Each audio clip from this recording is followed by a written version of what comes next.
The plague doctor's lair. This is going to be our biggest investigation yet, Ryan whispered with an excited grin as he powered up the night vision camera. The green-tinged lens bathed the decrepit hospital's derelict hallway in an eerie glow. Sarah felt a shiver run down her spine as she scanned the peeling paint, buckled floors, and crumbling debris littering the ruined interior. Yeah, if these places weren't creepy enough already, you had to pick one with actual documented deaths from the 1918 Spanish flu pandemic. Ryan's paranormal investigations team had been ramping up to explore this abandoned sanitarium for months. The massive complex had been ground zero for Northern California's flu outbreak over a century ago, claiming thousands of lives in the space of a few horrific months.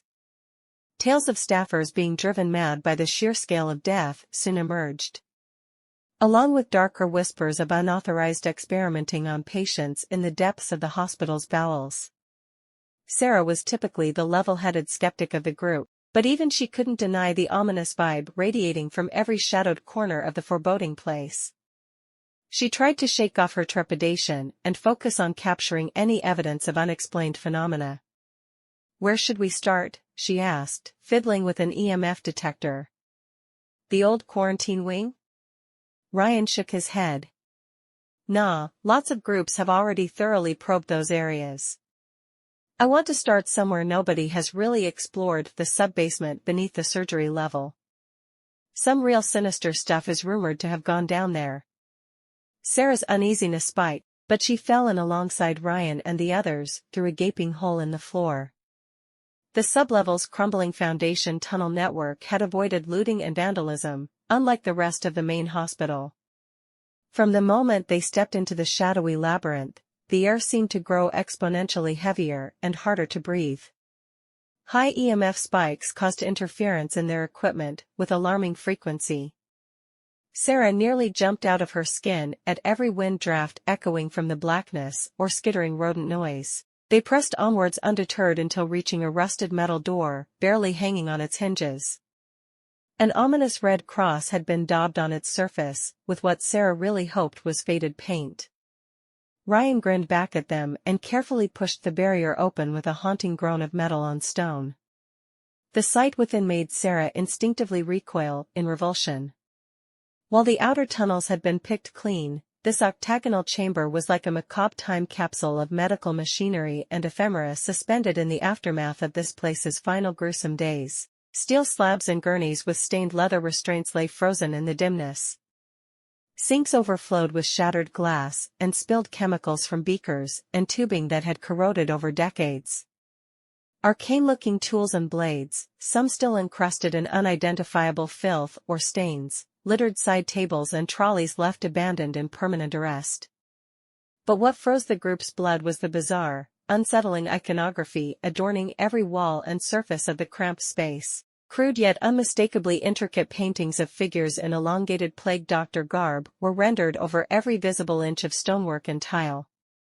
In each mural, the spindly medieval practitioners were depicted performing strange, forbidden rituals, injecting vials of glowing alchemical substances, or communing with demonic, inhuman entities hovering above cold slabs containing splayed human forms. Sarah felt her throat constrict, the dizzying imagery seemingly drawing life from her very pores the longer she beheld it. "WH. What the hell kind of place is this?" Jenny, the team's tech specialist, managed to squeak out. Her face had gone ashen, her eyes riveted in horror at the artwork. Ryan licked his lips nervously, seemingly at a loss for once. He moved to say something but was cut off by a sound that made them all jump in shock, a muffled metallic clank, followed by a strained creak and wheezy exhale from somewhere beyond the surgery slabs.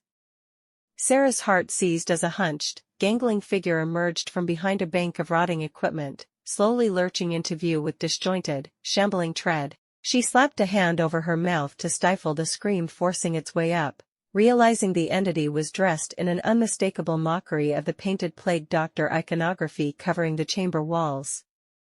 Its humanoid body was consumed in tatters of aged black cloth hanging in tendrils from elongated, stilt-like limbs. A junction of knotted leather bonds shrouded its head and faceless mask, forming a hollow-beaked maw that heaved with rattling, labored respirations. The group was utterly paralyzed as the eldritch being seemed to appraise them hungrily for one drawn-out, agonizing moment. Then it violently convulsed, shuddering and lurching forth with sudden jerking speed, careening towards Ryan with surprising ferocity. Sarah distantly registered him screaming in panic as the thing descended upon him, driving him backwards and sprawling. But Ryan's cries were abruptly choked off as the plague doctor seized his skull in a crushing grip, while simultaneously forcing its beaked hollow open wide, clawing mandibles clamping down on his head and enveloping his entire face like the gasping maw of some primordial deep-sea leviathan. An eerie silence fell as Sarah and the others could only gape in petrified horror. Ryan's hands gradually fell slack at his sides as the doctor slumped back upright with his whole skull withdrawn beneath its mangled mask. For several long excruciating moments, the thing remained frozen, utterly immobile. Then an abrasive, shuddering rasp of a death rattle burst forth from its depths, like a damned soul, disgorging its final anguished breaths. One of Ryan's eyes oozed from the breathing apparatus to join a runnel of brackish fluid sluicing over the ancient leather's cracked surfaces. Sarah didn't stick around any longer.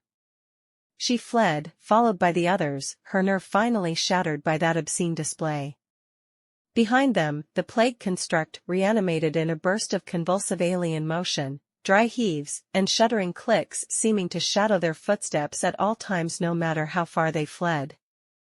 In her nightmares plaguing the sleepless nights that follow, Sarah will often awaken mere moments from the climactic moment the figure drew Ryan's trapped essence fully inside, joining the trapped consciousnesses of its other victims throughout the eons that continuously scream out from beyond its beaked hollow in an endless chorus of lamentations and lucid, imperishable torment.